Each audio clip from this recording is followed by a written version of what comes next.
It's time for Around the Ozarks Wake Up Weather. Here's your host, Abby Dyer. Good morning, everyone, and welcome to your Tuesday. You are listening to Around the Ozarks Wake Up Weather. I'm Abby Dyer. Thank you for being here with us this morning when it's miserably hot outside. I mean, you think you knew what 98 degrees felt like, even when we always talk about the heat index. Yeah, it feels warmer than it is. I mean, these numbers are absolutely ridiculous that we've been dealing with the last couple of days. Heat index values around 115 and staying there for hours and hours and hours. So dangerous heat still persists in the last couple of weeks of August here. We are still talking about the heat wave. We have all those heat headlines still issued for today, tomorrow, and on Thursday. Then we could see the pattern break a little bit as we get closer to the work week forecast. So there's some better news in my extended forecast, but overall, we are talking heat and humidity, dangerous heat that persists in the Ozarks, not just today, but as I mentioned, all the way through Thursday of this week. I have heat index values that will be near 115 each and every day. It's one of those patterns that is just like, yuck. I mean, you can feel it when you're outside for even a short period of time and then you walk indoors into air conditioning. You can feel that moisture evaporating off of your skin. It's really, really gross. We're in for more of that today. More of the yuck. Yeah, on Tuesday, we have high temperature near 98. Again, feeling more like 110 to 15 degrees. So good day if you have to be outside to have a way to cool off. No rain in the forecast for the work week. And I have some small rain chances that begin to return for us for the weekend, but I gotta tell you, even when I have the rain chances returning, it's not a great chance for rain. There could be a pattern flip, though, by late in the weekend, and that's when we could see some cooler weather building into the Ozarks for the early part of next work week. So that's what we're really looking forward to. We just kind of got to suffer through these hot and sticky days before that arrives. So this week, what's happening? We have this big upper level high pressure system. It is just not allowing any moisture through, and it's allowing for those really high dew points. There's been some condensation on the windows and things, some areas of patchy fog in the morning, but it just won't rain. We have so much moisture in the atmosphere, but we just can't get a drop to fall from the cloud cover. So that's going to be the pattern setup for us through about Thursday. By the weekend, I think we start to see that ridge of high pressure slide back to the southwest a little bit. It allows a cold front to drop in here, and that will hopefully give us a chance for a few showers and maybe even a thunderstorm or two by Saturday and Sunday. I mentioned already, it's not an opportunity for like this big soaking rain with a huge cool down. We're talking like a 20 to 30% chance for rain for the weekend, but it's something. So we'll hold on to it. And I think that the high temperatures do fall back into the 80s by Sunday.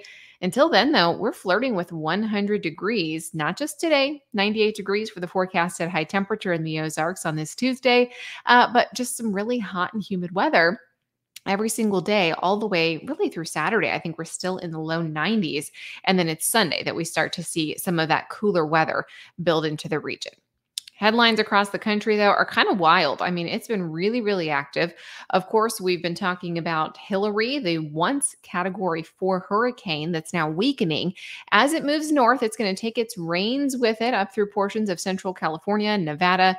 We have excessive rainfall. That's a threat for South Texas today because of a tropical cyclone that's developed in the Gulf, bringing some heavy rains to Texas, a couple of inches from Corpus Christi all the way back through areas near San Antonio.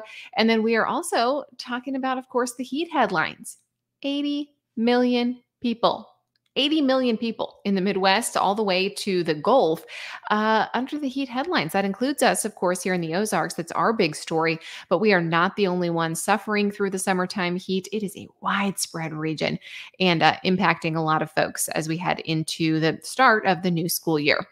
We also have poor air quality headlines coming out of the Pacific Northwest. Wildfires, the smoke up there allowing for the air quality to be pretty poor beginning today and lasting through the middle of the week. So pretty active all across the country. Not necessarily any good headlines either. Nobody's just like getting a ton of rain that they need. We need the rain in South Texas, of course, but it's too much too fast with that tropical system that is coming through. All right, I'm going to show you the brain twister question. This is from yesterday, and it is kind of a timely one because, of course, we've all been talking about Hillary the last couple of days in the weather community. Which month has seen the most Category 4 hurricanes? Do you think it was August, September, or October? If you guessed B, September, you are correct. That is typically when we see the most Category 4 storms. It also coincides with the peak of hurricane season, which peaks September 10th historically. It's been a slow start already, but we're starting to see a lot more activity in the tropics.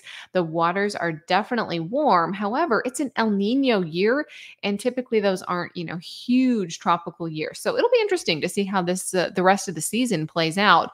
We do have several disturbances out in the Atlantic, but we'll see how they progress. Of course, we're watching that one that's going to move through the Gulf and impact South Texas.